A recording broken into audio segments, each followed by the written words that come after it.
Hey, good morning, Metropolis. It's now 5 after the hour of 6 a.m. in the big monster city. Come on! Let's get pumped! Not drinking any fucking Merlot! What can I say? The camera loves me. Shall we begin? After you, Junior.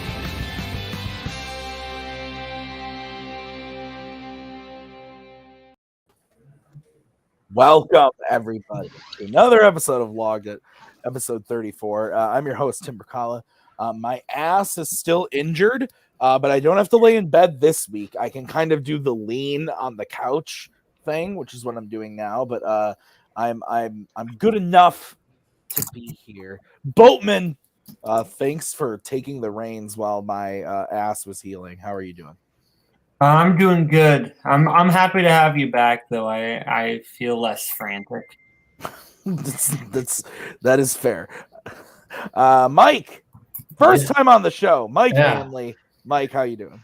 Doing good. What? How do you feel about the monster movies? Oh, I love monster movies, and I went wild because why the fuck you bring me on here is to go wild. So I went wild with my shit. That's fair. That's fair. Kirk is back. Kirk, welcome to the program. When we announced this topic, you messaged me and gave me a list in the order that you wanted to do them, and this was number one, I believe. So, monster movies. You like them, maybe? Yeah, monster movies are fun. It's a very all-encompassing kind of topic, so you can fit a lot of cool stuff in here. So I got my picks. I'm excited to see what everybody else goes with because it could be a lot of different things. So it should be fun. Yeah.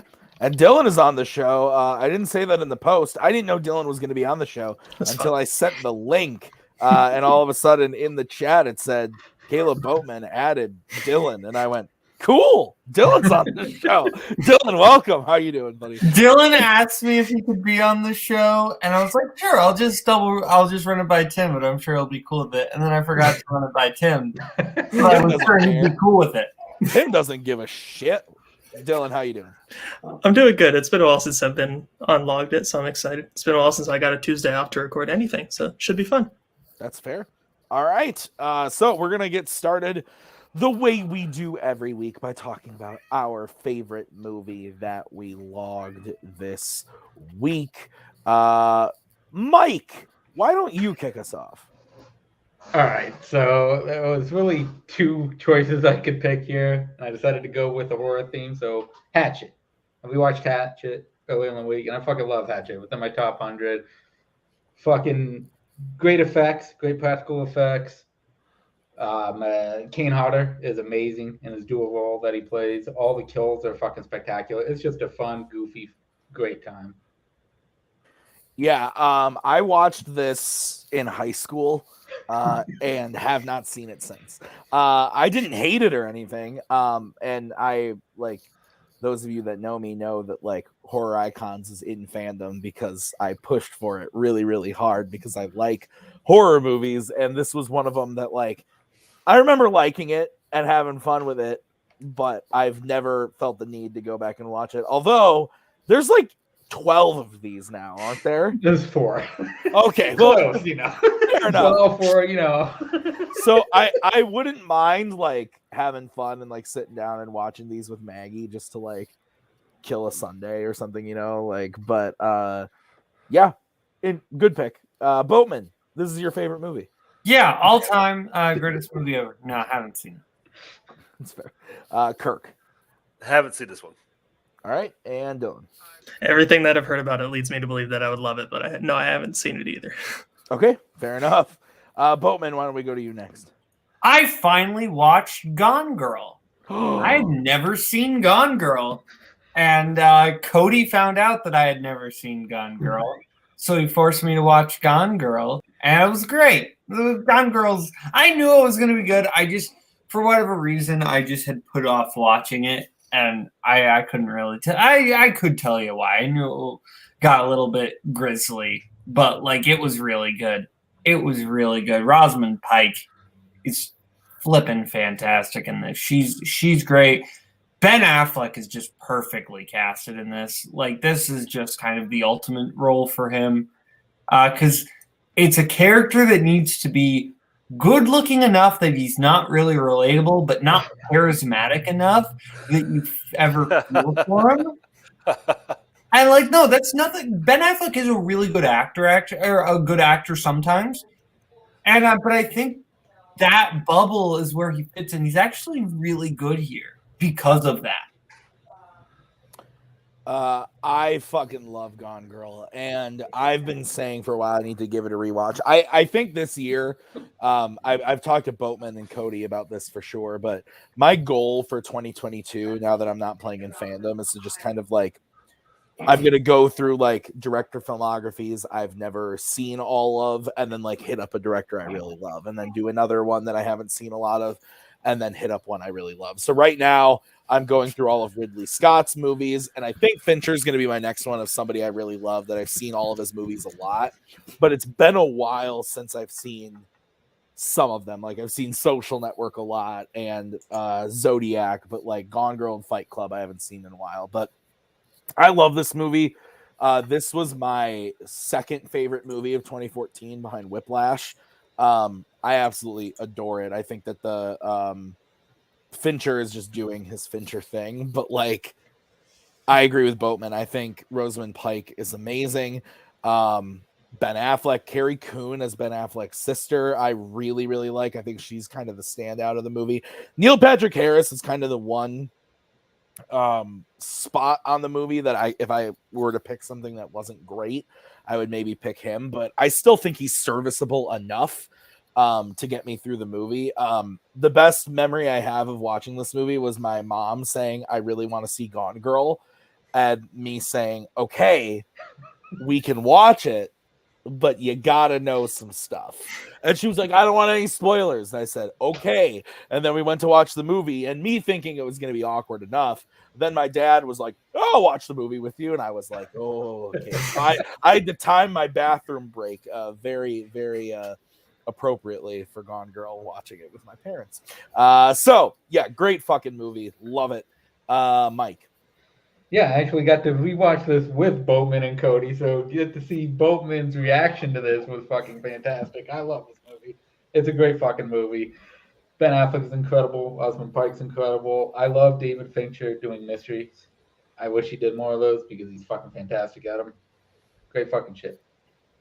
Oh, I also forgot to mention Boyd Holbrook. This was the first time I remember like seeing Boyd Holbrook. Kirk, Gone Girl. Yeah, I like it. It's real Finch. Yeah, like you said, it's a super like Finchery movie. Like I don't think anybody else could have made it work as well as he did. I saw it the one time when it came out. I've never gone back to it, and I want to because I know like a lot of people in this community have a lot of respect for it. So I want to give it that revisit and just kind of like dive into it a little bit more. But no, it's a really solid movie. Dylan. Yeah, I actually haven't seen it since it came out in theaters, but I remember really enjoying it. I was even surprised by because we kind of mentioned all the actors in the movie, but I also was very surprised about Tyler Perry because I had really seen him be that great in any other things, and he surprised me with his performance there. But yeah, it's one that I need to rewatch because I really, really enjoyed it. I forgot that he was in it. Yeah, he's very good in the movie. You're right. Okay, Kirk, let's go to you next.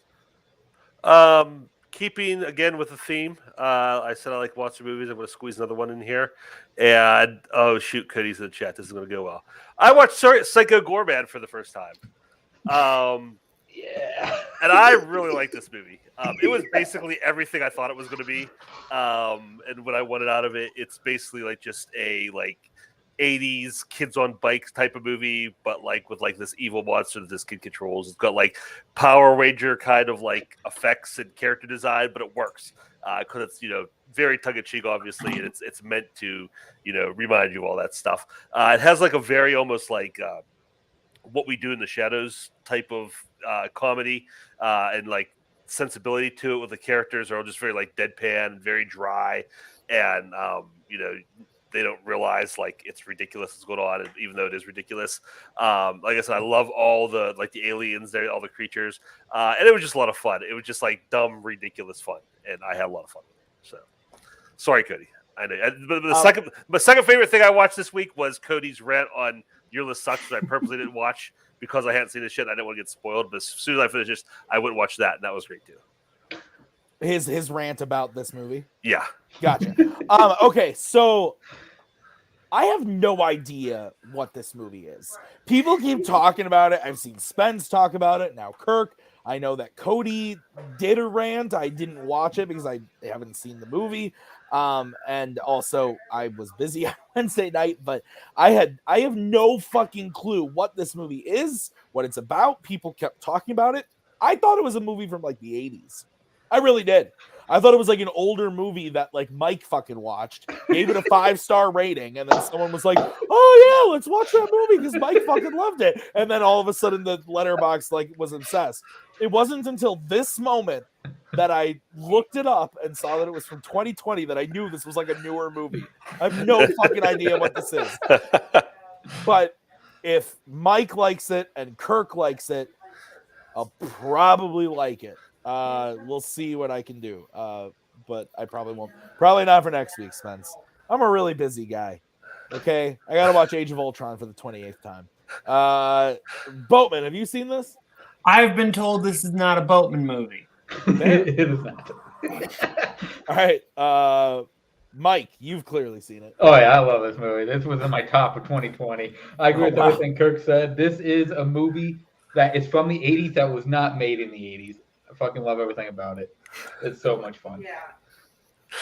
Dylan. Yeah, I love this movie too. This was also in my top favorites of 2021.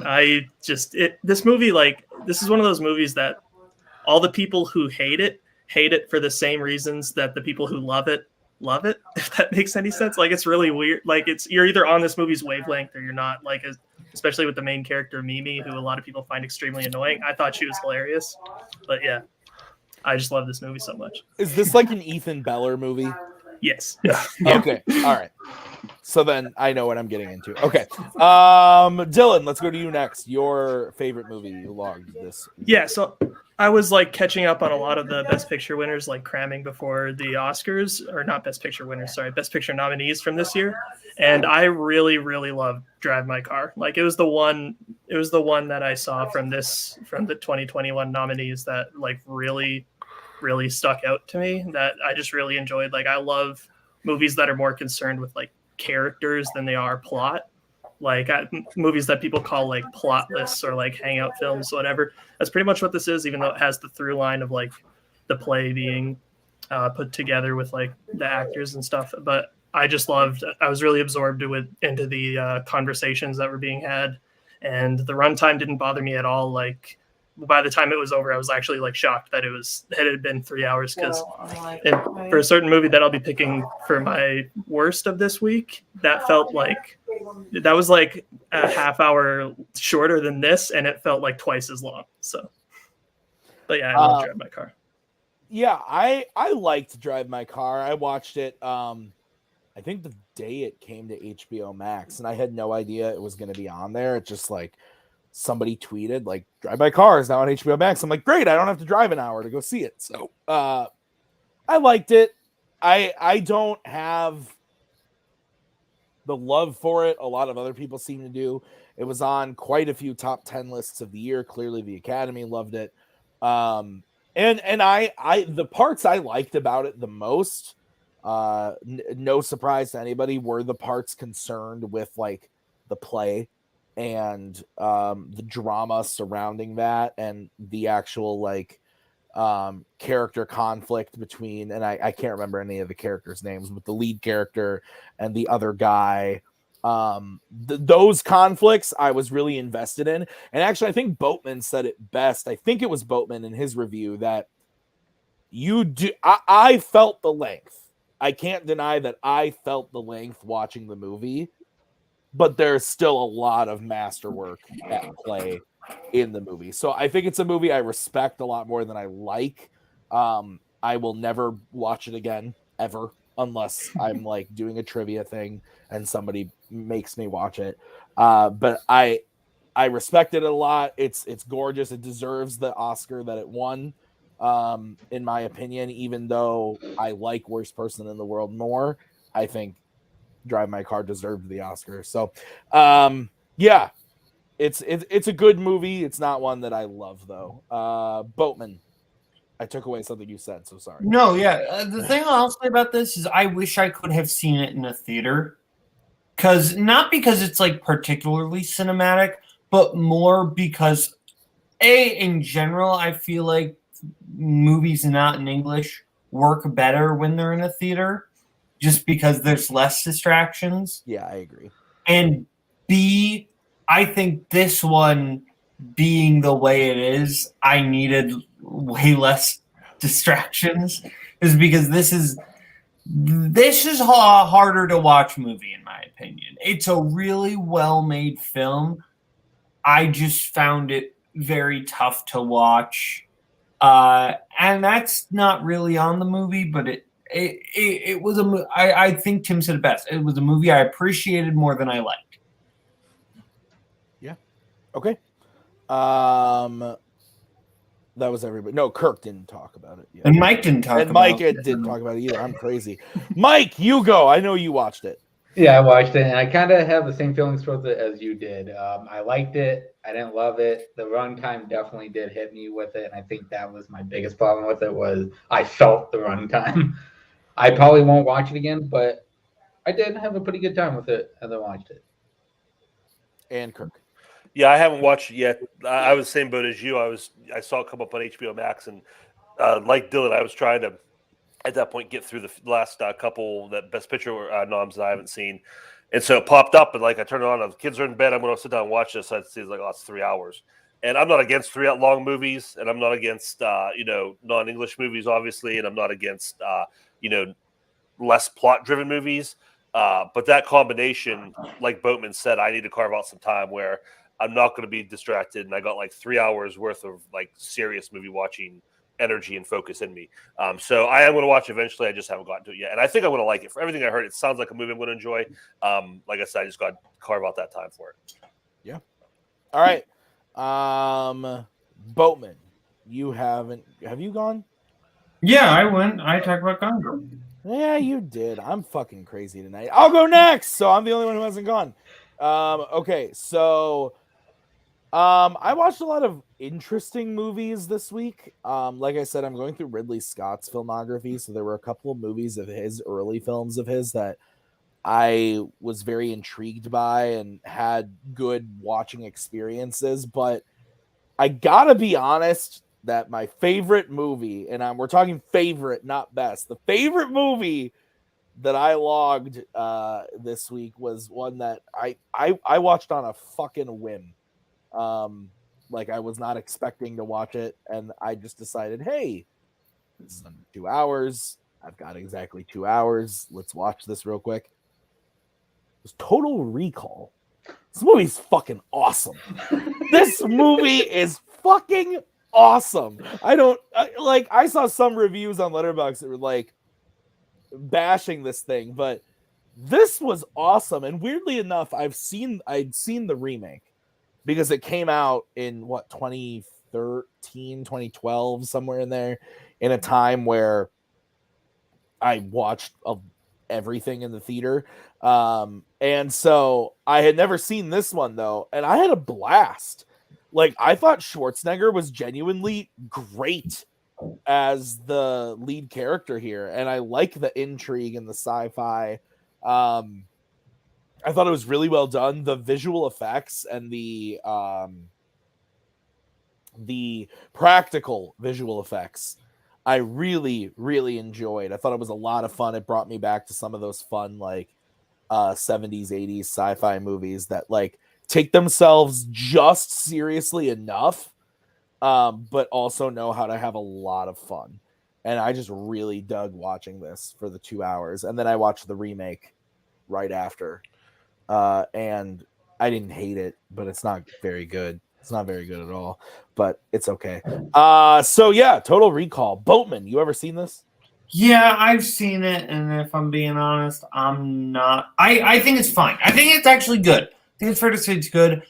This was like hyped up for me on the level of like some other action movies that are like over the top but still like great, like Point Break or True Lies or Terminator 2. True Lies fucking slaps. It does. I don't think this movie. I don't know. I think I'm just RoboCop notwithstanding. I think the thing is Paul Verhoeven always has super satirical films, right? I think the reason why RoboCop is great though is because it's a movie that if you remove the satire, I still really enjoy it.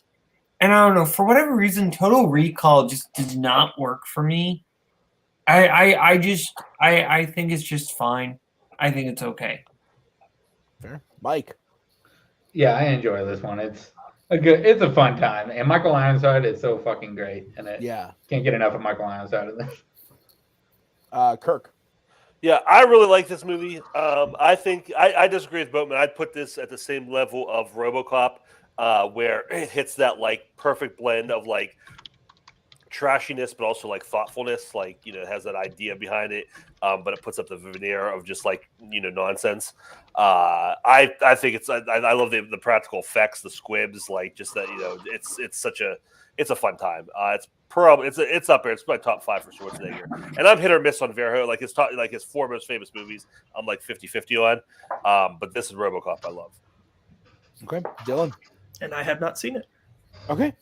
All right, Boatman. Let's go back to you then for your least favorite that you love this week. I'm in a chat. This chat. Probably in many. I'm in many. But I'm in one particular chat. It goes by many names. Probably most likely the Lucas and Zach chat is what we will call it. Well, anyway, there was an Oscars poll last year. And basically the people who lost the Oscars bet, the winner of the Oscars bet got to choose a movie for each of those people to watch, and they had to watch it. Is that why Robert watched Wolf Cop? Yes. Yeah. And made me buy it on my Vudu so he could watch it. Well, that's rude of him. Anyway, well, he paid me for it, but anyway. Oh, fair then. Anyway, Chance chose for me the delightful little film. Chance Ellison, I should say, is the one who won. Schmodown star, Chance Ellison. Yeah.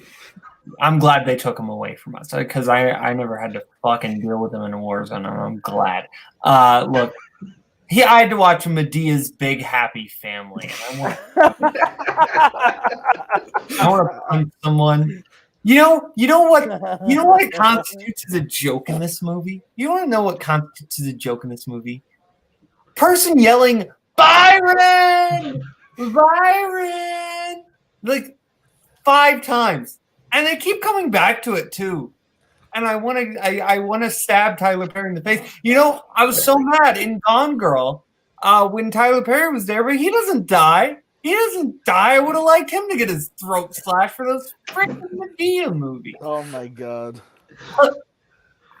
The thing is, Medea is not even the most annoying character in this movie. This movie gets really weird though. There's a whole the movie ends on the Maury Povich show.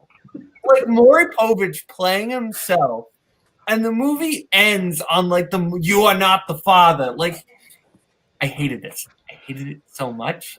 I had a very bad time. Awful. Yes. Okay. Yeah, I've never seen this.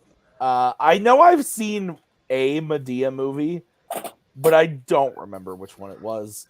The biggest memory I have of Medea is in the first 23-19 match.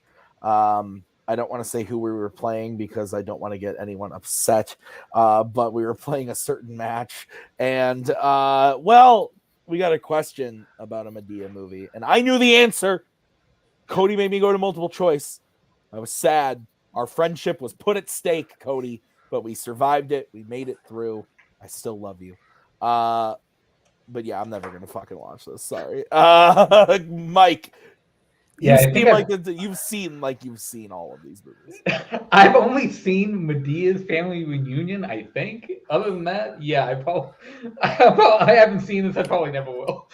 Medea's Family Reunion was good, was enough for me to know I probably don't want to watch the rest of these. Kirk. I haven't seen any Medea movies. I don't want to see any Medea movies, and it just sucks because Tyler Perry, listen to the guy in real life, he's like an awesome dude. Like his speech from last year at the Oscars was like the highlight for me. Like he just seems like a really cool dude. It's like, man, I just wish you made better movies for me to watch because I'd like to support you, but I'm not going to support this. I remembered which one I've seen, but we'll go to Dylan first. Tyler Perry was very good in Gone Girl. I'd like to reiterate, but I haven't seen this movie. The one I've seen is Boo! On Medea Halloween. Boo! I saw it in the theater because, again, and I think there was a Boo 2. So I must have seen Boo 2 as well. Because they came out while I was working at the theater, so I think I've seen both of them. Okay, so Mike, your least favorite movie that you've logged this week. All right, so earlier this week I went through and we watched all the Wrong Turn movies to log them all. So I had a couple choices there. I'm going with Wrong Turn 6, The Last Resort.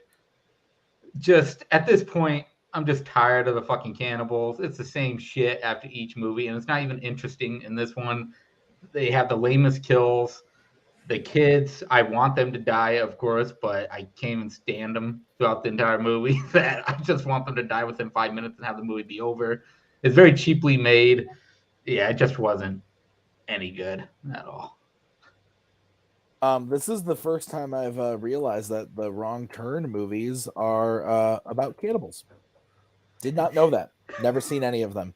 But these are ones where, like, every time a new one gets released and I see it at Best Buy, like, only on DVD, unrated and uncut. I'm like, why are you unrated? You didn't have a theatrical. Like, what are you talking about? I think about that every fucking time one of these movies comes straight to DVD, unrated. It's the same thing with Hatchet all over again. But so yeah, no. Will I watch this eventually? Yeah, because I like shitty horror movies. I'll watch it eventually. I'll make Maggie watch it so she can go ew the whole time. But I have not seen it yet. Boatman, other than Hatchet, this is your second favorite film, correct? Yeah. Look, here's the thing. If Mike Hanley is tired of cannibals, then this movie must have really done something bad. You got Mike Hanley tired of cannibals. Dude seems like he could pump out 3 Eli Roth's movies in an afternoon and still... I have done that. That's fair. Kirk, have you seen this? I was going to say I've only seen the first one, but I'm looking that up now, and I haven't seen the first one. I was thinking of a totally different movie, so no, I haven't. Were seen you also thinking of the movie Joyride with Steve Zahn and Paul Walker? Yes, I was. That's another one. That's fair. I can picture the cover to that too. Dylan. I still haven't seen The Shawshank Redemption, so it would be pretty embarrassing to say if I saw this movie instead. I have not seen a single Wrong Turn movie.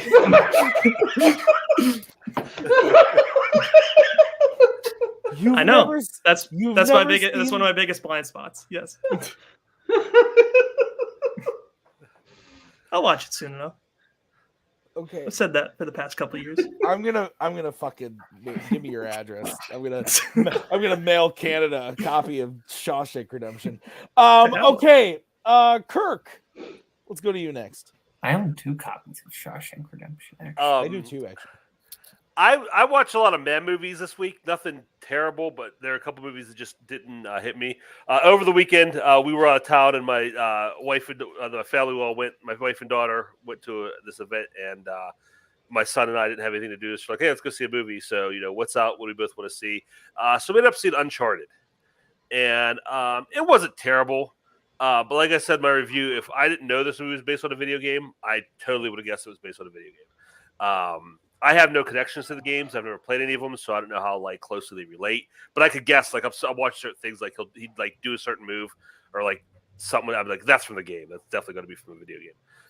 But it's just very derivative. I mean, there's a scene, there's literally a scene where they go to a church and they're looking for some kind of treasure, and they have to go to the church to find it, and they find something on the ground that gives them a clue where to go, and they have to go underneath the church.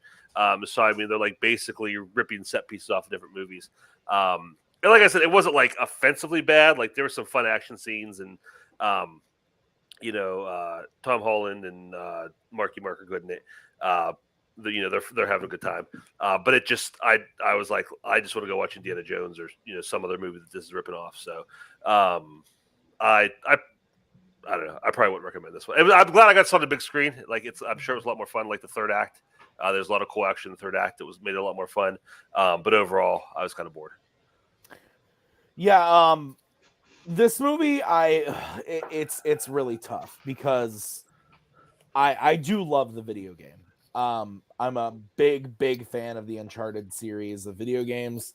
And I had to go into this movie because obviously I keep up with the movie news. Like we talked about it when we were still doing Multiplex Loves Movies about the casting and everything. We talked about this movie a lot because it was in the making. And I knew that it wasn't going to be like the game, and that Tom Holland is not Nathan Drake, and Mark Wahlberg is not a good Sully. And I had to go into the movie and turn my brain off and say, you cannot judge this on the merits of the video game. And that being said, I enjoyed myself.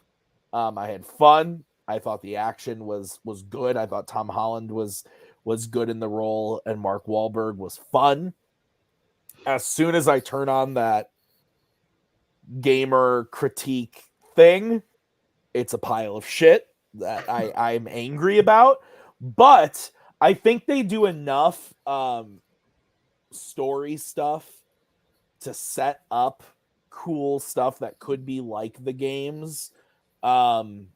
That I would want to see another one. I would watch another movie, a sequel to it, but it's a nothing movie. It's like going to like a gas station and getting but not Quick Trip, not a good gas station, like a weird gas station, and getting like a cheeseburger, and it like tastes good while it's going down, but then like you never want to get that cheeseburger. Like you never want to eat that cheeseburger again, but you might try another cheeseburger from another gas station another time. So that's kind of like how it is. It's just a weird fucking movie. Like, you know what I mean? Like Boatman's confused with my analogy, but that's fine. How many times have you had a gas station cheeseburger? I'm saying if you get a cheeseburger at like fucking Speedway and it's shit, but then you go to Quick Trip and you know that Quick Trip has good cheeseburgers, you might try that one. You broke my brain a little bit. Yeah, I get it. Dylan gets what I'm throwing down. 100%. Yeah. Dylan eats a lot of gas station cheeseburgers. I do, man, at Quick Trip. Okay. I'll talk about Uncharted. Nobody asked me to, but I'll do it anyway. Did you see it? Yeah, I did actually. Nice. I saw this on a date. Yeah. It's going well. Go ahead, Bowen. Look, I have no connection to the games. Never played the games. I gave this movie a little bit more credit probably because I just really miss adventure movies.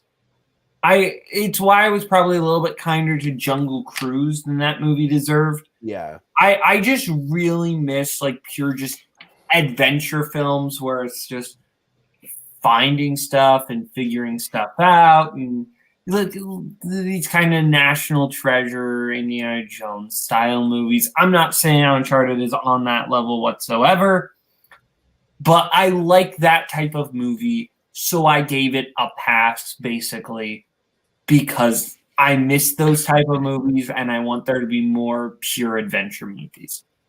Mike? I have not seen this yet. Dylan, did you get a chance to see it? No, but I've been kind of terrified of this movie because the Uncharted games are like it's my favorite video game franchise of all time, and ever since the casting was announced, I was like, nah, fuck that. So, Dylan, we got to talk more about video games. Okay, let's go to Dylan for your least favorite movie along this week. Yeah, so going back to me cramming the Best Picture nominees, man, I was really bored with Nightmare Alley. Like, I just thought it was like, I think it was like, it just felt like it was like 5 hours long and it was like half that length. And like I said, like, I don't know. I just feel like the first hour, all the stuff at the theme park just felt like it was taking forever, or not the theme park, carnival, whatever the hell. It was just, I found it very dull, and all the production design, cinematography, visually, everything looked fantastic because it's Guillermo del Toro. But yeah, it just really didn't land with me, unfortunately. But I'm interested in checking out the original because it's way shorter. So. This movie's fucking awesome. I'm sorry, Dylan. That's okay. I'm sorry. I don't mean to channel my inner Cody, but I've heard too much slander against Nightmare Alley in the last week and a half. Spence is up in here watching Cats 12 times a week, but then gives Nightmare Alley a fucking 2-star. Oh, Bradley Cooper wasn't even that good. It wasn't even a good movie. I fucking love Nightmare Alley. It's so good. And I rewatched it too. I rewatched it this week as well, and I really, really like the story. And I don't want to give anything away because it is so new still. Yeah, there's Spence is in the fucking Spence. Only 9 times. I don't want to give anything away, but the way the movie ends is very telegraphed from the beginning, that you can guess what's going to happen very easily in the first 30 minutes of the movie. But I still feel like it's pulled off really well. And I think that it is some of Bradley Cooper's best acting he's ever done. I think the final 5-ish minutes of this movie, he is crushing it. The final shot of the movie especially, I think, is really well earned.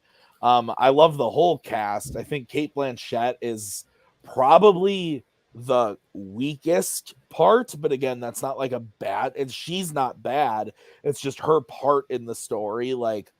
I don't love as much as what's going on with some of the other characters, but I also haven't seen the original. It is on Criterion, so I just bought it. I'm going to watch it this week.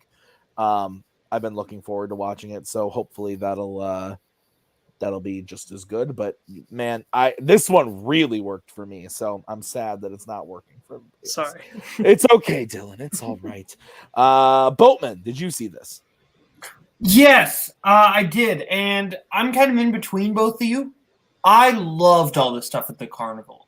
Everything that was actually at the carnival, I really dug.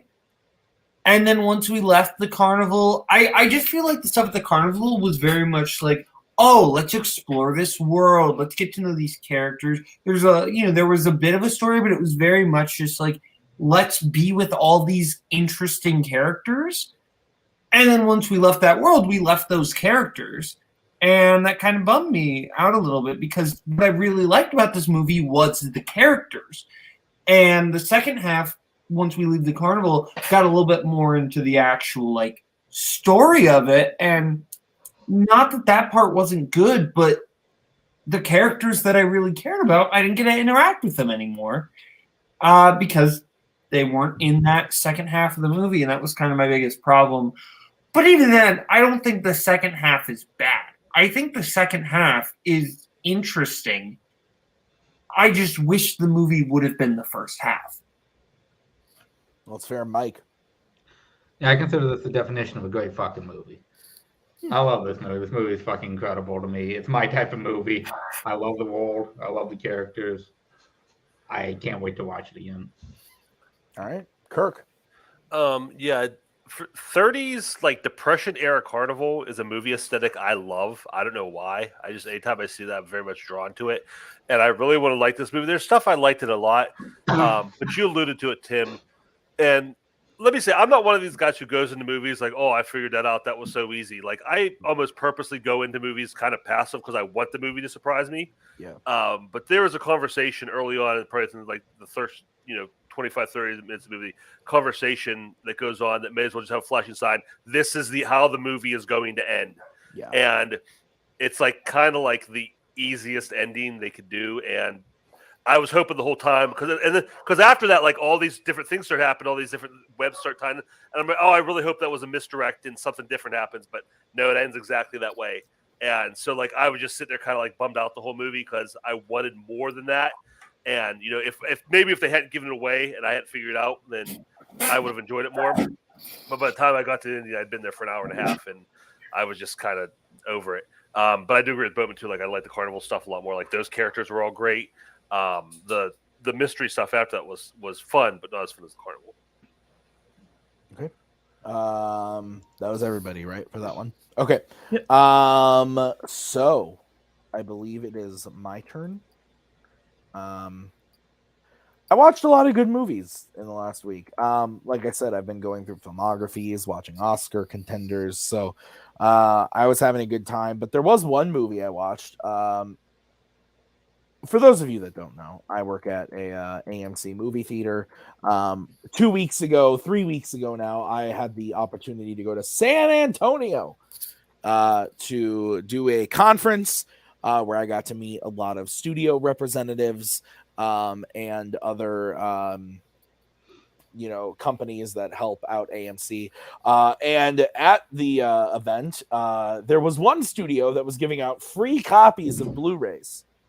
Now, old Timmy's never going to pass up the chance at a free Blu-ray. So there were 3 choices I had. One of them was Sonic the Hedgehog. Well, Paramount. Sorry, this is the studio, Paramount. I already own Sonic the Hedgehog. I'm not taking it. The other one was A Quiet Place Part 2. Great fucking movie. Sorry, already own it. Well, the third one Timmy hadn't seen and didn't own, so he picked it up. It was Paw Patrol, the movie. And I went and I watched it. And it's fucking terrible. And it's so bad. I sat here like a dumbass and a grown-ass adult without kids. Like, I don't have Nazario's backup or Cody's backup. Oh, well, my kids maybe watch. I don't have that. I watched it at like midnight on like a Wednesday by myself, and it was terrible. I didn't know what the fuck was going on. I don't know any of the characters. The animation looks like shit, and it was unbearable. It was unbearable to watch. The only reason I didn't give this movie a 1-star rating was I genuinely mean this. That theme song is catchy as fuck. The Paw Patrol. It's really catchy, and also some of the voice acting was decent. It was just, man, like, I don't know. My nephew is like obsessed with the Paw Patrol. He fucking loves Paw Patrol. And the funniest part about it too was I logged it and said, I have no idea what I just fucking watched. Nazario commented on my review with like a full description of the movie. I'm like, yes, Nazario, I understand. Thank you. Like, but like, it was very bizarre. I'm like, Nazario, I don't need you to explain this to me, but I appreciate you. You're a beautiful man. But thank you for explaining the Paw Patrol to me. It was just, this was rough. Has anyone here seen this? Or have anything to say about the Paw Patrol? When you're a parent, it's rough because your kids grow up too fast. And, they're getting older, and it means you're getting older, and it's a lot of, like, existential angst that brings on. But the positive thing about your kids getting older is that you don't have to watch the Paw Patrol movie. So I didn't have to do that. Hashtag ACAB, hashtag cancel Chase. Oh, my God. Is that a real thing? Unfortunately, as Twitter exists. Okay. Well, with that, I think we're going to wrap up this part of the show. We're going to move on to our main list, our monster movies. Let's get into it. Starting off with Kaleb Boatman. Kaleb, what is the first movie we are adding to the list of monster movies? Oh, I didn't want to go first. Oh, wait. I'll do this. I'll do this one. Okay. All right. You know what? I've seen conflicting reports of whether or not this is a monster movie. I'm calling it a monster movie because I don't think there's anything more monstrous than a giant fucking shark. I'm going with Jaws. Jaws is a monster movie. I don't care what anyone says. It's a monster movie. Jaws is a monster movie. It's a great movie. That's all you want to say. Oh about it? no, I don't know. I was waiting for you to type the thing. I'm sorry it took me long to type 1975. Which really shouldn't take you that long. They're a great band too, though. Anyway, I love Jaws. Kirk's gonna be like, I don't know if this is a monster movie. Anyway, I don't care. Look, Jaws is like, honestly, it's not a monster movie. It's not a horror movie. It's not anything. It's a hangout movie. It's three dudes on a boat, and I love it. I love Hooper. I love Brody. I love Quint. I love these three characters. And that's the thing, is these type of movies always seem to forget. You need to care about the actual characters in order to make these movies work. And that's why this movie is great, because I give two craps about Brody and Hooper and Quint. And I love the Scar scene. The Scar scene is maybe like one of my favorite, because it's this one-upsmanship that turns into bonding between Hooper and Quint. And I love Hooper and Quint. Hooper and Quint are just fantastic side characters. I love Jaws. One of my favorite film lines of all time is, "You yell Barracuda." Everyone goes, "What? Huh?" "You yell shark. You got a panic on our hands on the 4th of July. Murray Hamilton does not get enough credit for being one of those great character actors, and man, I love him as the mayor. Jaws is great. You might say it's not a monster movie. Screw you. I think this is a perfect movie. I think this qualifies 100%. In the terms of it's not a monster in the terms of like a Frankenstein or a werewolf man, but wolf man, whatever the fuck you want to call it. But I think this counts because Spielberg treats the movie like a monster horror film. Most of the time, not the whole movie. There's other parts of the movie that Boatman got to that go beyond that, but the story about the I can't think of the name of the ship. This is why I suck at Warzone. The story that they tell is Indianapolis. Yes, thank you. That's what I was thinking of. Is a monster story. The way that it's portrayed and told in the movie, I think this absolutely qualifies. This movie's weird that I saw it when I was really young on VHS and loved it, but I didn't see it again for a really long time. And since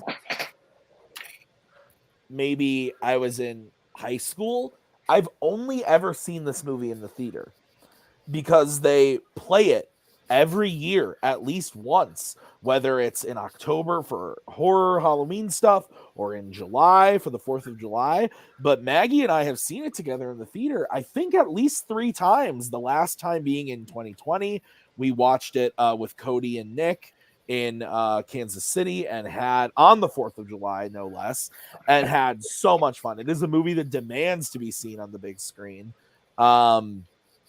And I think Bowman's right. The characters are all just so fucking great. It's a perfect movie, in my opinion. I love this movie. We're not going to go to Mike next because I know he has lots to say. Kirk, we'll go to you. Hey, Boatman, guess what? Guess what, Boatman? This was your first pick. I was considering bringing this up on the show tonight, so shut up. Act like you know I'm speaking. This is definitely a monster movie. I mean, it's shot like a monster movie. It's paced like a monster movie. Also like it's the shark. It's not a real great white shark. You know, this is not how a great white shark behaves. This is like it's a movie shark. And yeah, it's perfect. It's great. The scenes Boatman's talking about on the boat when they're just comparing the scars, they're telling the story, they're singing the song. One of the all-time great scenes, one of the all-time great character moments, character development moments in movies. It's great. And yeah, the monster's fantastic. You know, of course, you have the story about how they wanted to show it more and they didn't because they couldn't, and it worked out for the best. But yeah, just that dread of that shark being in the water, and when you first start seeing those little buoys drop down, and just knowing what that means, it's terrifying.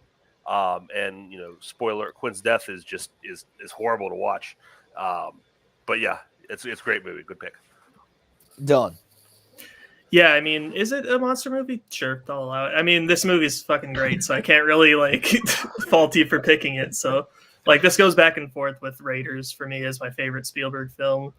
John Williams' score obviously is just amazing, and yeah, I mean, like what Kirk said with the story of them not wanting to show the shark as much as they did. I think that's like probably the best, like, I guess, happy accident in filmmaking history that it didn't work out that way. Because yeah, but yeah, great movie.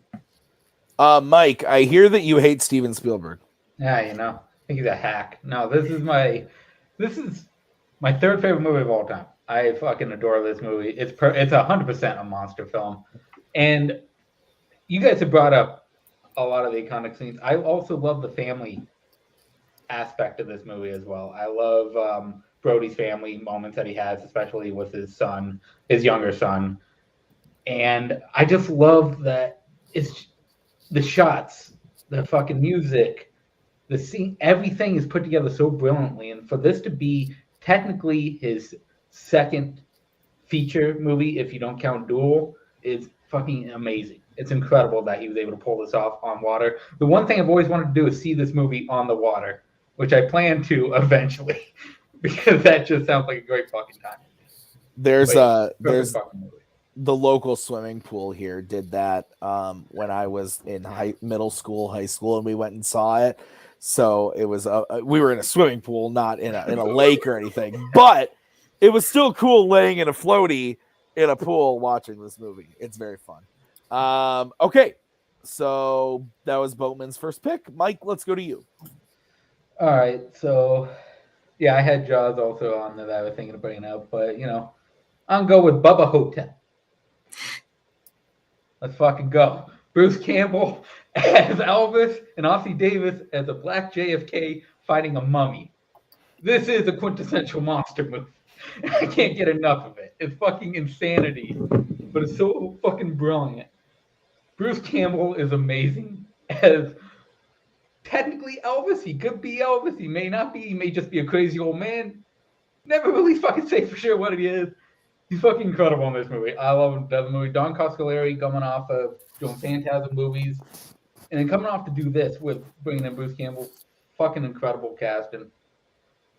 I love the effects. It's like the mummy effects, everything when they attack with the little scarabs.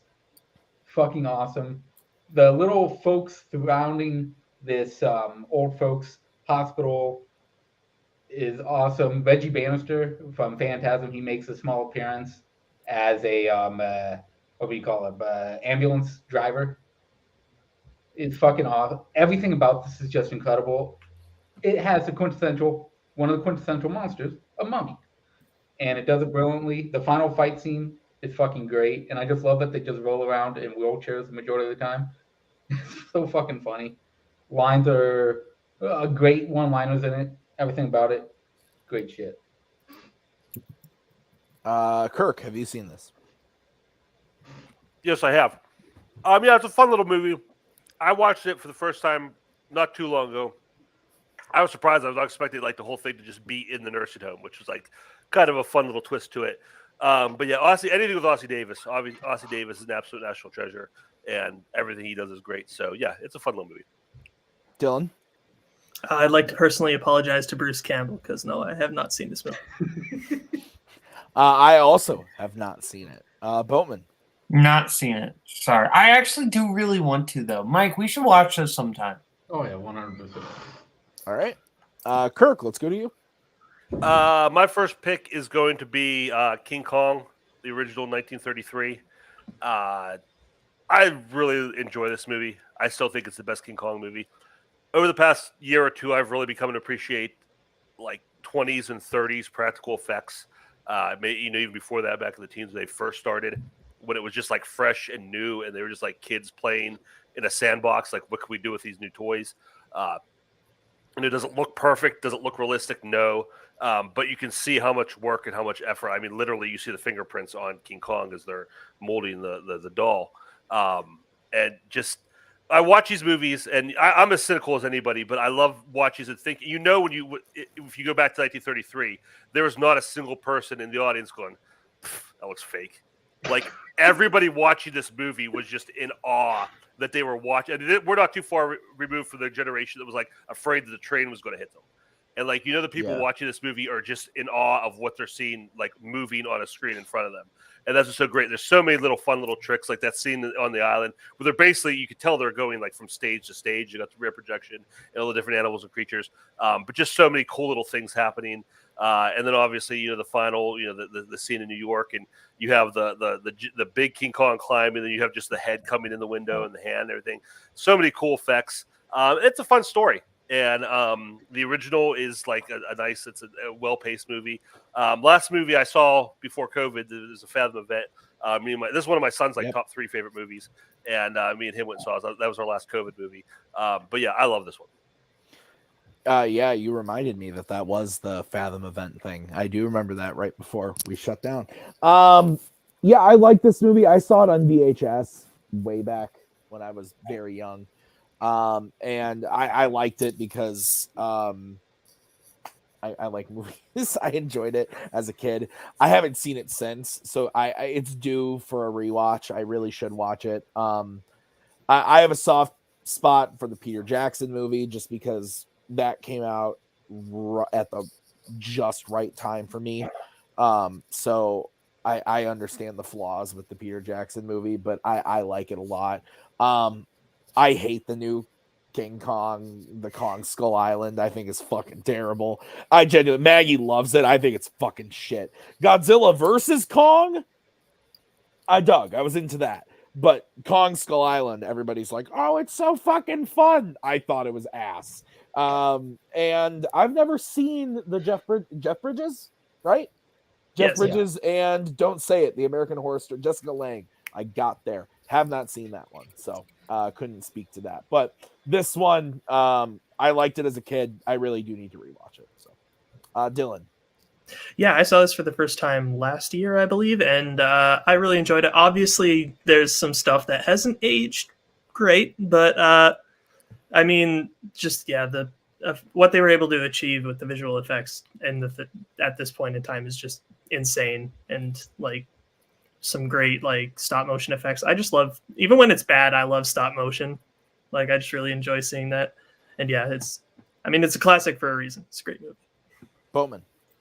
I actually have not seen any version of King Kong in any capacity. That's not true. I have seen the Peter Jackson version.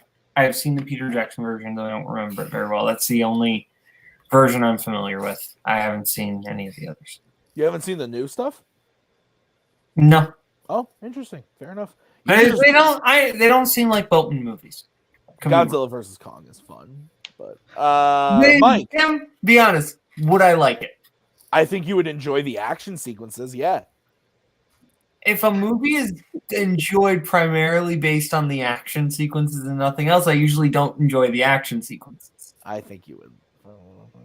Well, I don't know. Mike, your take.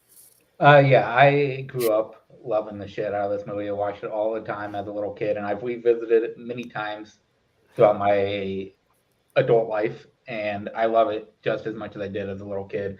It's such a great, fun story. King Kong is amazing in it. Like, just the stop motion effects of it is fucking incredible. Great fucking movie. Bucky wanted to come on the show for a second. Okay. That's everybody for King Kong, correct? Yes. Dylan, let's get your first pick. Yeah, so bit of a gear shift. I'm going to go with a more recent one. I'm going to go with The Babadook, because I feel like this is a good like example of how monsters can be like really great metaphors for certain things. And I love how like everyone talks about this movie as like, oh, it's a metaphor for grief. And like, yes, that's true. But like, I feel like they could have gone super simple with it and be like, oh, isn't it terrible to lose a family member? But it's like they go a lot more deeper with that, where it's actually about like the dangers of like repressing negative emotions, and where it's like basically when she refuses to like actually address what's going on and just try to pretend like everything's okay, that's when all the bad shit like really starts to happen. And I just, in a way, it becomes like almost like a message about therapy, which is crazy to say about, a movie with a top hat monster that wreaks havoc on a family. But yeah, I really love this movie a lot. So it's in my top 100. Great movie. I've seen this once. It got a lot of praise at the time of its release, but it didn't really come to any theaters near me. So I bought it once it came out on Blu-ray. I watched it once with Maggie. And I remember being very impressed by it and liking it a lot, but I've never felt the need to go back to it. So it might be one that I need to revisit. But like I said, I did very much enjoy it when I saw it. Just haven't gone back. And I don't remember a ton about it, other than I was a little annoyed by the child screaming.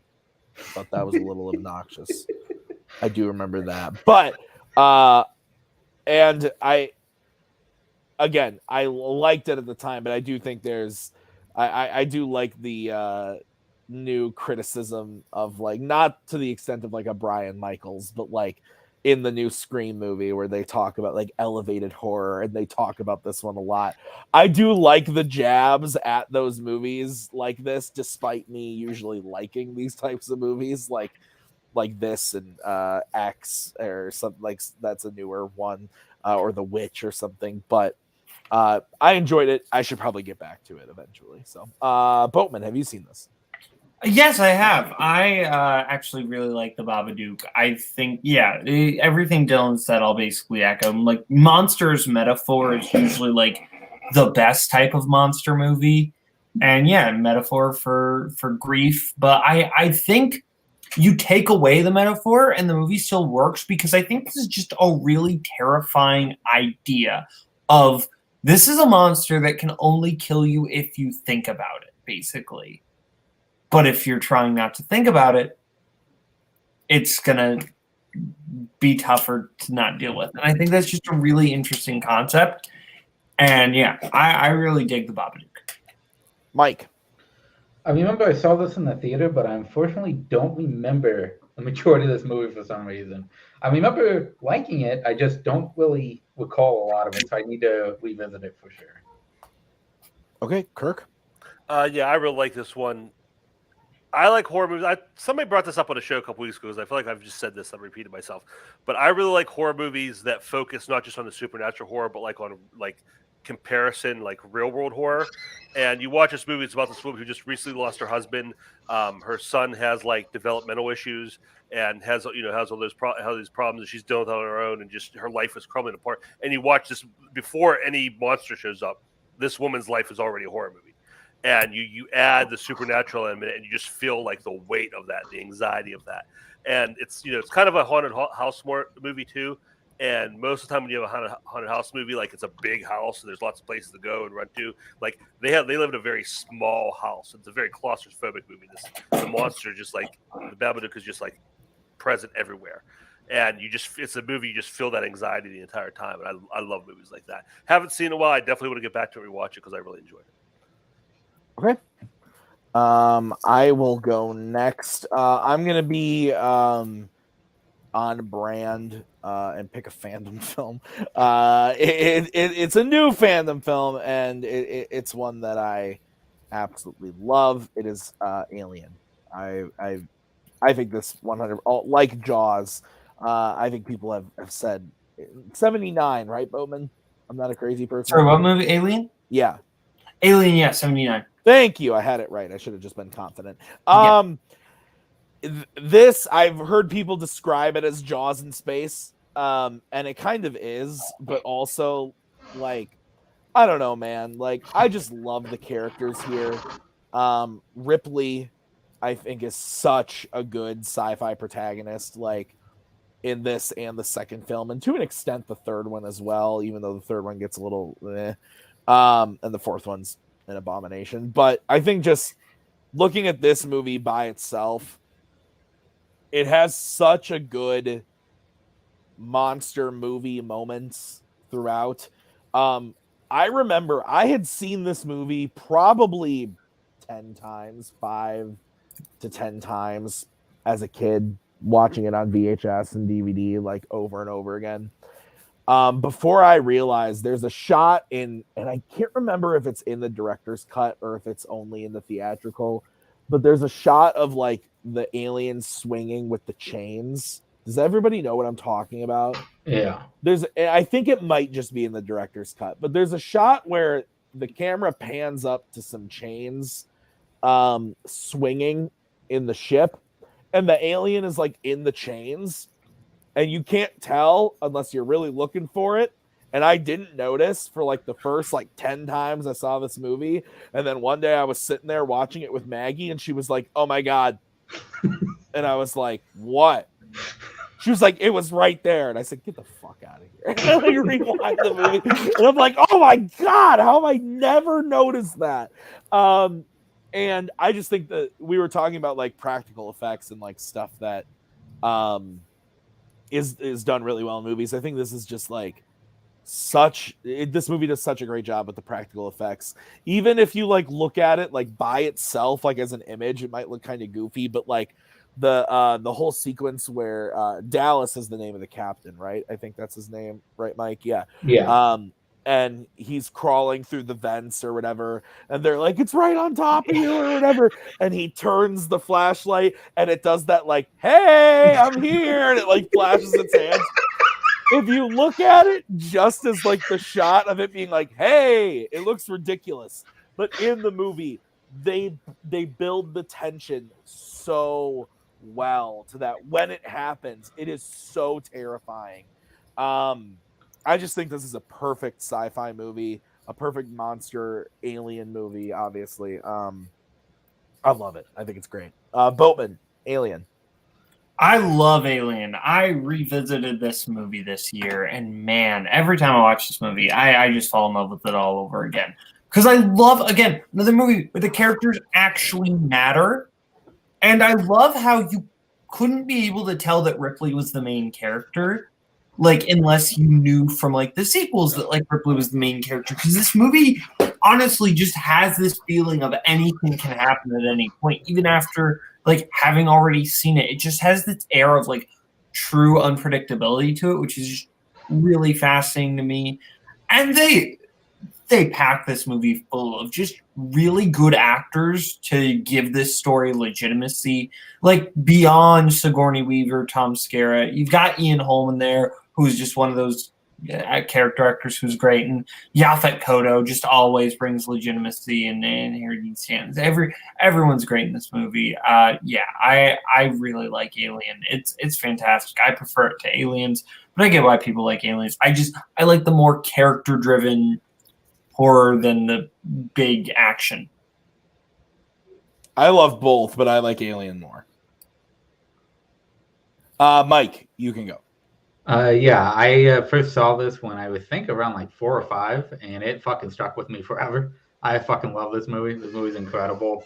Everything you guys said matches perfectly with why I love this movie. And Harry Dean Stanton, his little roles in this, the little small parts that he has with every character, is fucking fantastic. I love him in it.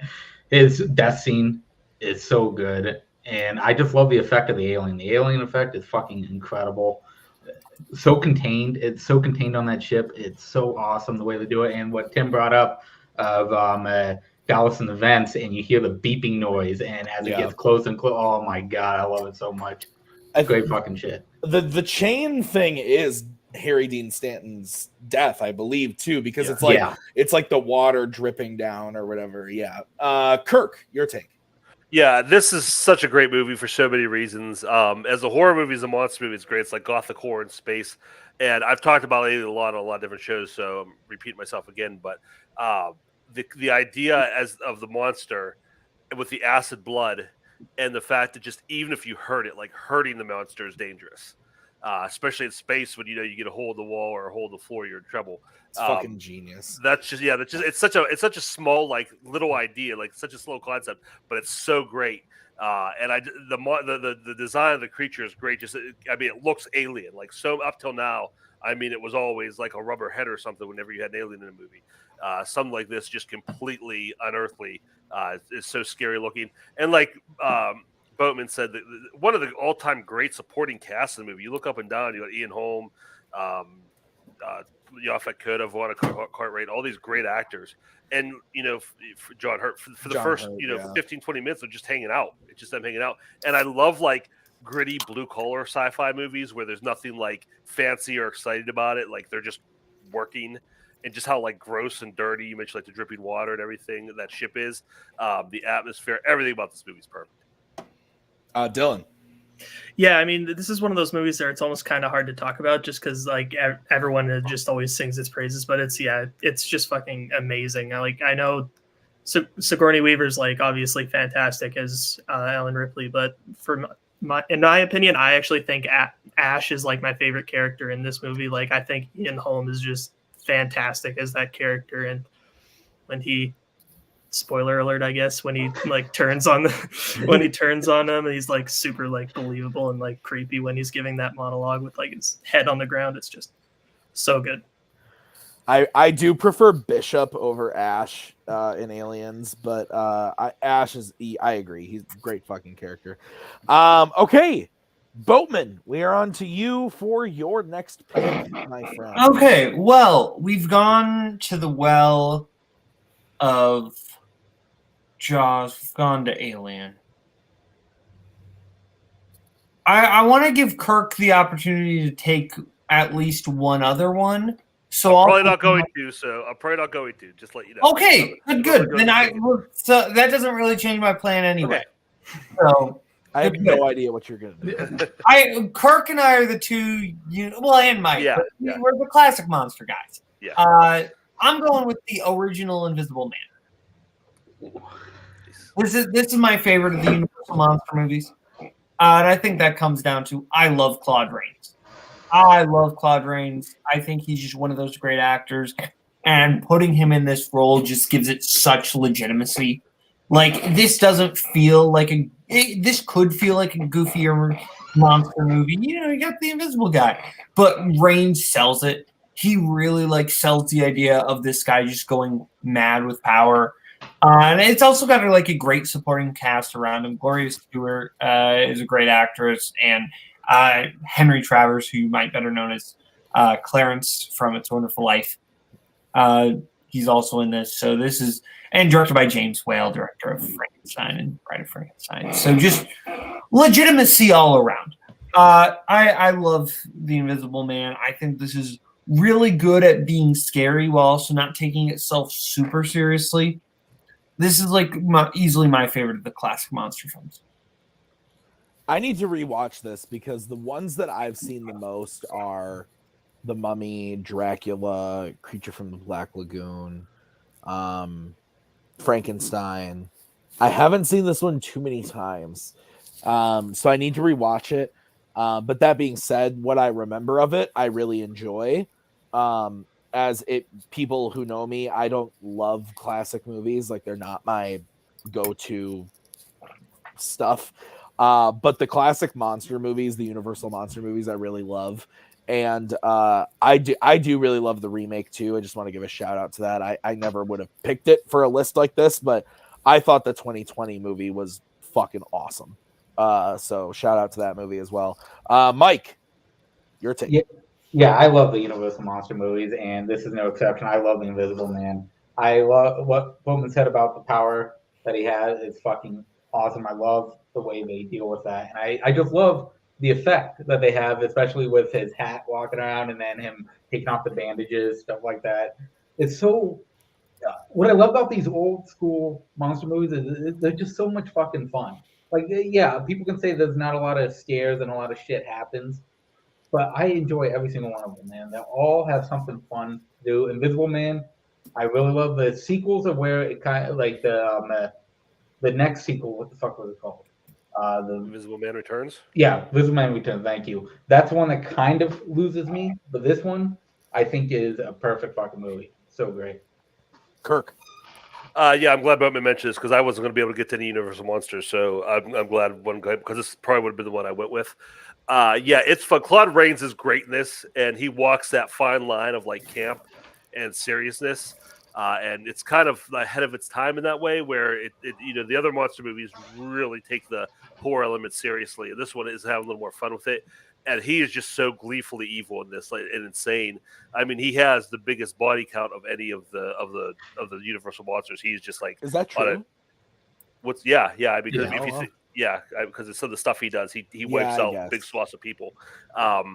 So, and just the fact that it's not really a monster, just a guy with some poison in his veins. But he is the most monstrous out of any of them because there's very little sympathy here. It's not like Dracula or the Wolfman where it's like, oh, they're not, you really get to hate this guy. And like Mike said, the a lot of the invisibility effects still hold up.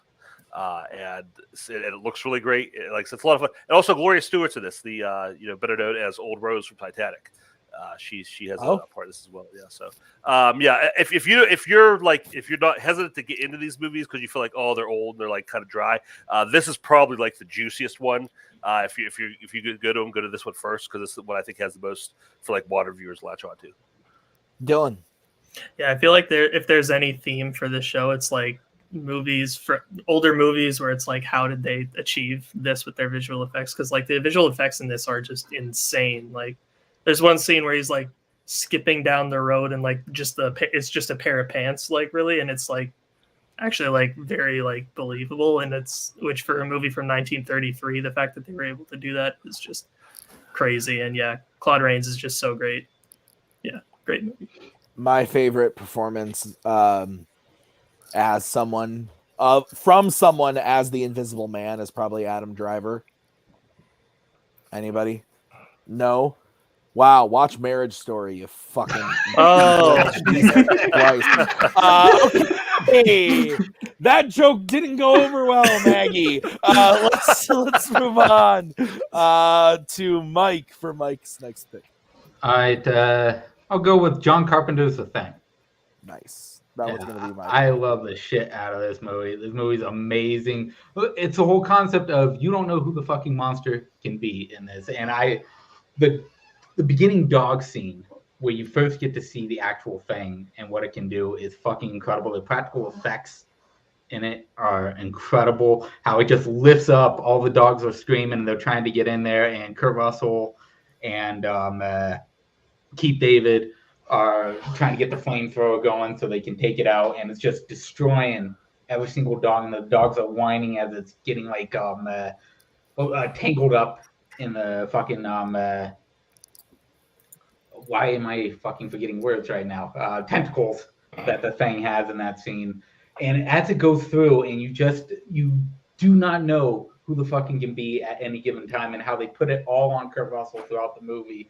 Of that, it could be him, and then it could be others, and then they get to the fucking blood testing scene, which is amazing. Them on the couch, and he's just testing the blood, and one of them turns out to be, and all hell breaks loose. It has little comedic moments in there that help alleviate the tension throughout it. Everything about it is amazing. The practical effects are fucking incredible. I love everything about all the characters' interactions are great. Kurt Russell is fucking amazing in this. This is my favorite performance of Kurt Russell, hands down. It's this and Jack Burton, but this one takes the cake. It's amazing.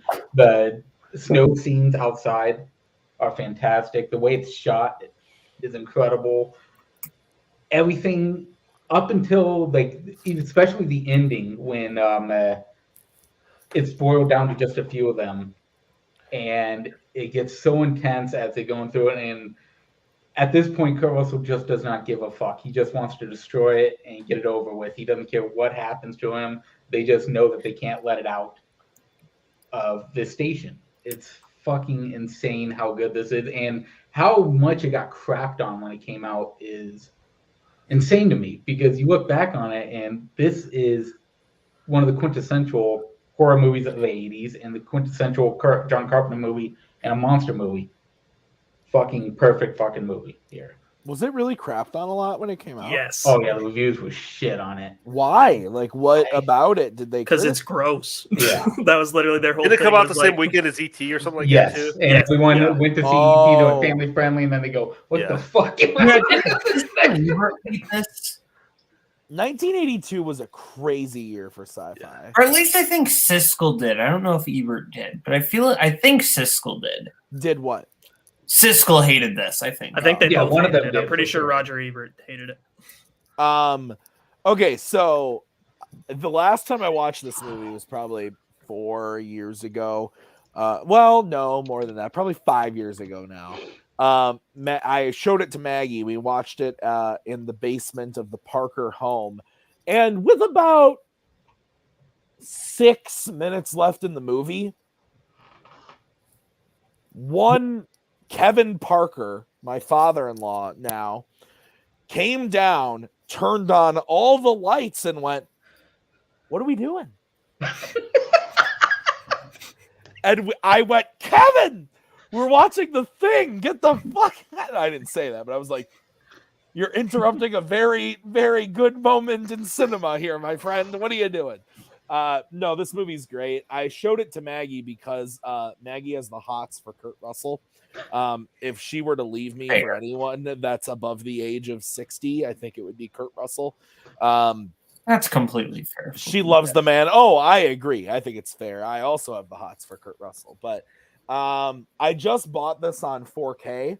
I was lied to. I was told, "Hey, this is going to be a limited run. They're not going to make many of these. Get it as soon as you're possible." And no joke, when it was first released on 4K back in like October, it was sold out online everywhere for a minute. And so when I saw one, I grabbed it and was like, I'm not going to watch it for 6 months, but I'm fucking grabbing it now. And now you can get it anywhere. But I'm excited to rewatch it. Great fucking movie. Again, practical effects. So fucking good here. And I do want to say, I think the 2011 movie is actually worth watching. I genuinely do. It's not a remake. It's a prequel. Spoiler alert. But I think it's worth watching. And I think there are good moments in it. Is it anywhere near this? Absolutely not. But I think it's a fun companion piece to this movie. So this movie's fucking awesome. Boatman. Yeah, I love The Thing. I will say, correction, Siskel liked it, Roger didn't, which is weird, because normally if anyone likes the more poppy movies, it's Ebert, not Siskel. But anyway, no, The Thing is awesome. Again, just I love any time where, like, yes, you have the monster, but like the real monster is our paranoia, is like always one of my favorite themes in any monster movie. And I think this is just so brilliant of like, it could be anyone. And are we just as bad if we're wrong? Like, it's such a fascinating, scary, terrifying idea. And Keith David, I love Keith David. Keith David's just one of those actors who I just love in anything. And Wilford Brimley's great in this too. I think all the actors are great. And this is also just maybe one of, if not the coldest movie ever made. I don't mean cold in like tone. I just mean like I feel cold watching it. Like I just literally like get like actually cold, and I have to like get a blanket while I watch this movie because they just make it feel so cold. Oh, Kirk. Yeah, I love this movie so much. Like Boatman say, like I think that's one of the great things about it is the environment. Like, you know, going outside can kill you. You know, without any monster in the building, like that just adds so much to the tension. And I've talked about this a lot. I think I talked about this a couple weeks ago on YLS. But the one thing I always say about this is not just the practical effects, like how good they look in general, but just how they're like no rules of like anything can be anything. And just the shapes and the way things look. You know, I talked about the alien, how alien that looked. But this movie with like just, you know, the guy, that moment with the guy, his hand just go in the stomach and the stomach becomes the mouth and the head starts running around. And like, you know, Mike mentioned the dogs, just so crazy, just the ideas and like just anything goes. You know, all bets are off of this. It's just a great looking movie. But yeah, this is up there with Alien for me. It's like my top two like sci-fi horror movies. Just another thing that's almost perfect. Dylan. Yeah, I decided not to go with this movie because this is spoiler alert. This is my second favorite movie of all time. I don't know what that's a spoiler alert for, but I wasn't gonna pick it because I feel like I talk about this movie often. But then I realized just now that I've never actually talked about it on this platform. So I love this movie so much. It's just like the way that John Carpenter is able to build the tension, the score, just the cinematography from Dean Cundey. Everything is just so perfect in this movie. And like, I love that horror movies kind of get like a stigma of having like really dumb characters, and that's what I love is like the characters in this movie are actually like smart and make smart decisions. Like the whole the scene where they realize that the thing reacts poorly to heat, so they do the blood test scene is like that's genuinely like a really smart way to like figure out who's actually the thing and who's telling the truth. Mhm. And that scene is just like, even though you know that eventually one of the people's blood is going to react and they're going to find out that one of them's the monster, it still catches you off guard, which I think says a lot about John Carpenter's direction, that he's able to pull that off. So yeah, this movie's amazing. Okay. We are moving on to Kirk. For my second movie, I'm going to go with something that I don't think a lot of people have seen. Looking on Letterboxd, I'm going to go with Troll Hunter. It's a Norwegian movie from 2010. It's about this. It's a found footage movie. It's about these college kids. They're in a video crew, and they end up hooking up with this guy who's a troll hunter, and he's like basically like the trolls of Scandinavian fable are real, and it's this guy's job to go like clear them out and destroy them. And it's just so much fun because first of all, the trolls look great. There's so many great creature effects in this. But the story to it is the troll hunter he's not like a hero or like an adventurer. He's a government employee. And it's like he's completely burned out of his job. And he's just had enough. It's him dealing with the bureaucracy of it. And again, I love that. I love when you take something fantastic like that and make it mundane, kind of like we were saying about Alien. Like you just like take this like thing of fantasy and wonder, and it's just this guy's boring job that he's sick of doing. And it has like a really dry sense of humor. And that combined with the fact that it's not in English, it really took me to my second complete watch through to realize it's kind of a comedy.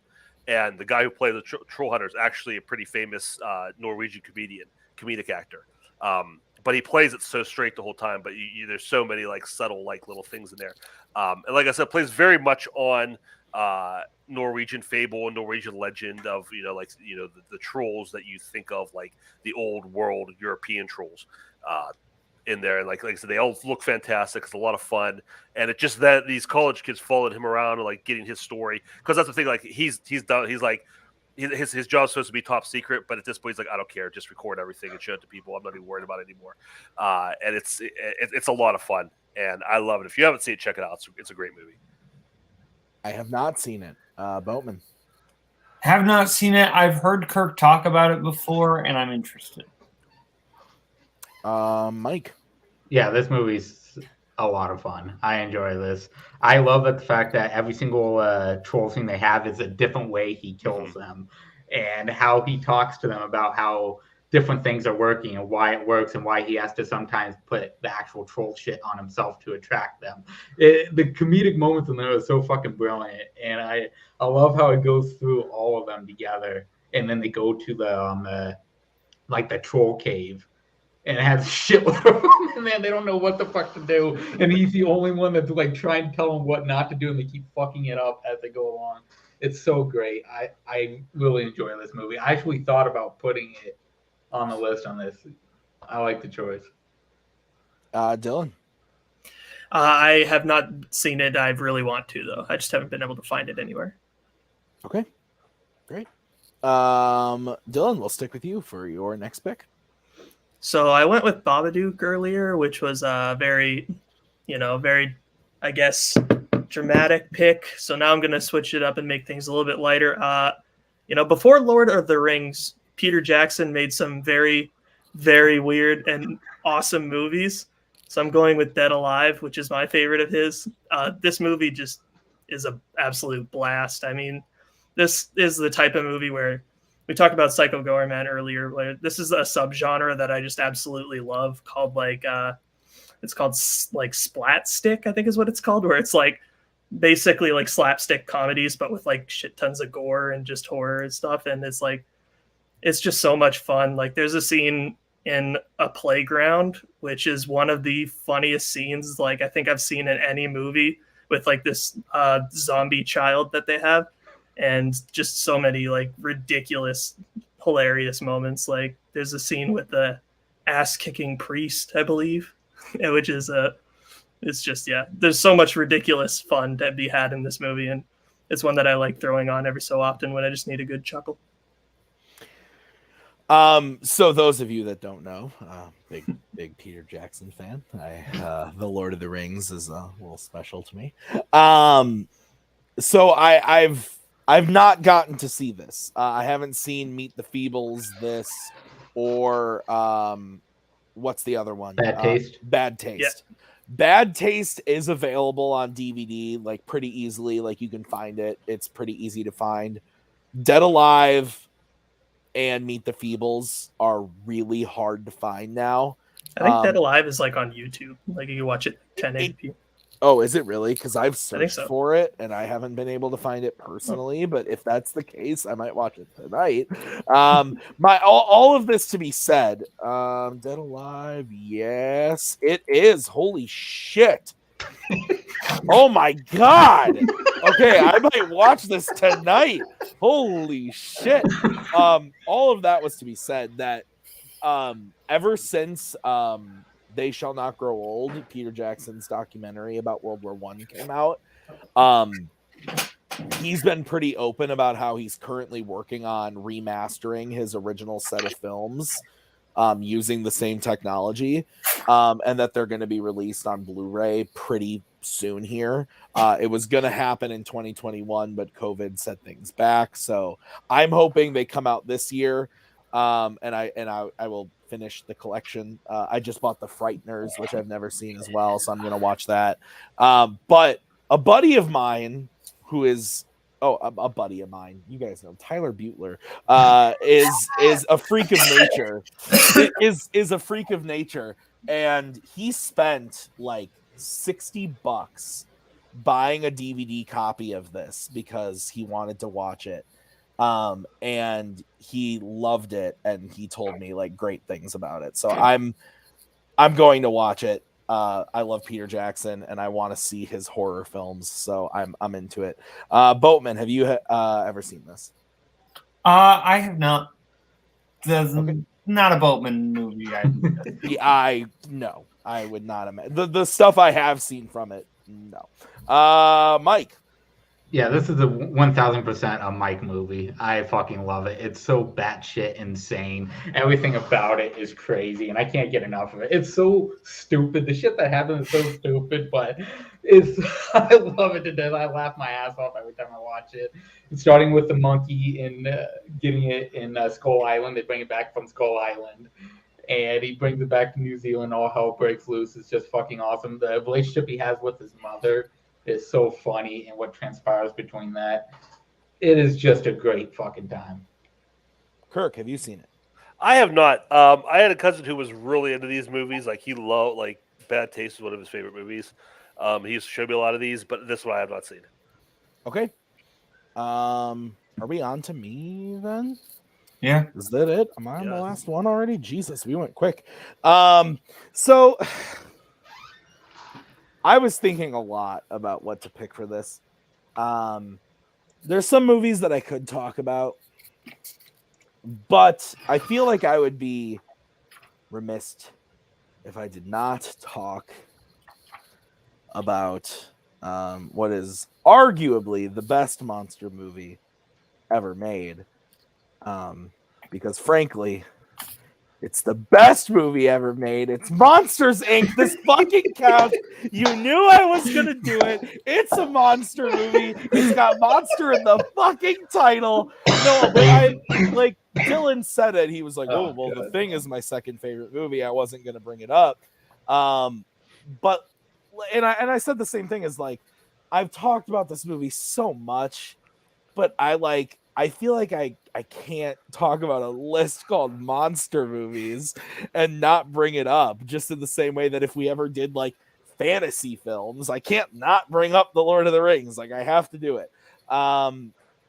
I've said it a million times. It's my favorite movie. I'm a child at heart. I love Pixar. I love the world. we've created. All the different monsters are so unique and interesting and fun looking. The rules of the world are fun and hilarious, and all the characters from Mike, Sully, Randall, Waternoose, Boo, across the board, they're all fun. And in the larger world they've created over the franchise too, with Monsters University and now Monsters at Work, I think there's a lot of cool stuff that they've created. But this movie holds a very special place in my heart. Love it. Boatman, why will the scare floor be painted? Well, you asked the question weird. I'm just asking you if you know why. Go ahead. Oh, fair. Look, I am Mike Wazowski. Kaiser had a review of Monsters University where he just said he couldn't watch the movie without being reminded of me at this point. And like, honestly, fair. That's just who I am, and I'll own up to it. Look, I love Monsters Inc. I grew up watching the heck out of this movie. I've noticed this thing. When I was like 16, I would get kind of cynical about certain Pixar movies. I'd be like, the third act of Monsters Inc. wasn't great. It was a great first two-thirds with two great characters, but that last third was a little bit No, shut up! Shut up, Boatman. This is a great movie all the way through. I love this movie. Mike and Sully are just two great characters. Billy Crystal legitimately should have been nominated for an Oscar. I know they don't nominate voice performances, but if we did, I think that legitimately he is that good in this movie. I love the character of Mike Wazowski, my favorite Pixar character. Mike. Yeah, this is on my top echelon of animated movies. I absolutely adore this movie so much. It's so much fun. And yes, it is a monster movie 100%. Kirk. Yeah, I really like this movie. This is my second favorite Pixar movie. The highest compliment I could pay this movie is when my daughter was like 4 years old, we drove to Disney World. And it's like a 16-hour drive, so we packed her in the car, put her in a car seat, put a DVD player in front of her, pack like a sleeve full of DVDs for her to watch, and she chose to only watch Monsters, Inc. So I had to listen to Monsters, Inc. on loop for like 10 hours straight. Based on a lesser movie, I would hate forever for that. I still enjoy Monsters, Inc., so that speaks to its quality. I think this movie is great. Yeah, the voice acting, the characters, it's just the story's fun. And as far as it being a monster movie, like it has like a lot of cool monster moments, like plays on like monster tropes and stuff like that. I think it's fantastic. I think it's a good pick. Kirk, I love you even more after that beautiful speech you just gave. What movie do you like more than it from Pixar? The Incredibles. Okay, I'll give that one to you. If you had said Wall-E, I might have had to put you away. But okay, Dylan. Yeah, I love Monsters Inc. This is like my favorite movie when I was a kid. Like I had this VHS and I watched it like over and over and over again. And it was like I love like the characters in this. This was when Pixar was just like batting 1,000. Like I've come to kind of like not super crazy about a lot of their recent output, which I know is one of my, I guess, hot takes, but I just love this film. And yeah, Randall is like one of my favorite Pixar villains. So perfect. All right. That's our list. So head over to Letterboxd. I just published the list. You can give it a like. Make sure to follow the page. And also like the reviews and all the stuff we put on there. So you can see every movie we talked about today is on the Letterboxd as of now. So we're going to wrap the show up by talking about our movie of the month. It is the last time we're going to be talking about this movie. Raise your hand if you haven't talked about Nobody on this show. Okay, so Mike and Dylan. Mike, we're going to start with you. Nobody. Did you watch it? What'd you think? Yes, I actually watched it yesterday for the first time, and I really enjoyed it. I've been hearing really good things about it. I just hadn't gotten around to it, and then when you said this was the movie of the month, I went, all right, it's going to be perfect. I get to watch it. And I was not disappointed. Christopher Lloyd as his father, the relationship they have, and the stuff towards the end with him are fucking fantastic. I love that Christopher Lloyd is back doing these type of roles. It's fucking fantastic in it. I love the fact that this whole movie is based around the fact that he doesn't want to do any of this until he gets the itch. When he finally gets the itch, then he just can't fucking stop. And then all hell breaks loose with him, and gunfights aplenty. The fucking bus scene is so incredible. I love everything about this. It was a good fucking movie. I can't wait to rewatch this. What would you give it, Mike, out of 5? Out of 5, I gave it 4. Good Okay. fucking movie. Good. I'm gonna put that in parentheses. Good fucking movie. All right, Dylan, your take. I like this movie. I kind of voted for it just because, like, it was kind of me giving up at a certain point because the movie that I voted for won Kajillionaire. No one voted for. Great movie though. Check that movie out. Yeah, watch it anyway. It's a great movie. Yeah. But this movie is cool. I think there's some, like, the action scenes are really great. Like, especially the bus scene. Obviously, like, I love action scenes where it's like the action's like very like sloppy, I guess you could say, or like grounded and realistic.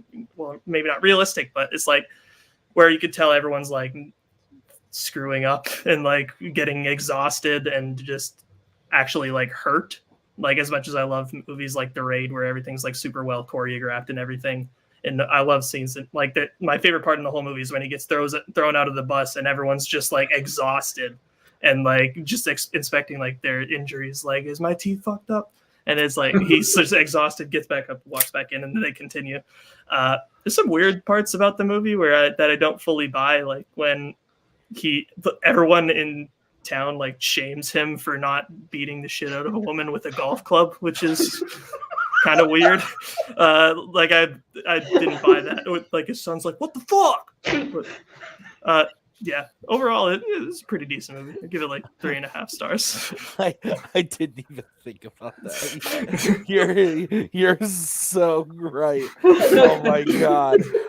Okay, so they alluded to it. There is another poll on the Facebook page right now for next month's movie of the month. Right now, I believe Train to Busan is winning, but there are you still have 2 days to go and vote on that poll. I'm going to close it Thursday night whenever the fuck I feel like it. Probably around the time Brian Michaels will message me and be like, hey, close it now, so the movie I want to win. Because that has happened more than once, and that's kind of weird that it's happened that way, but it has happened.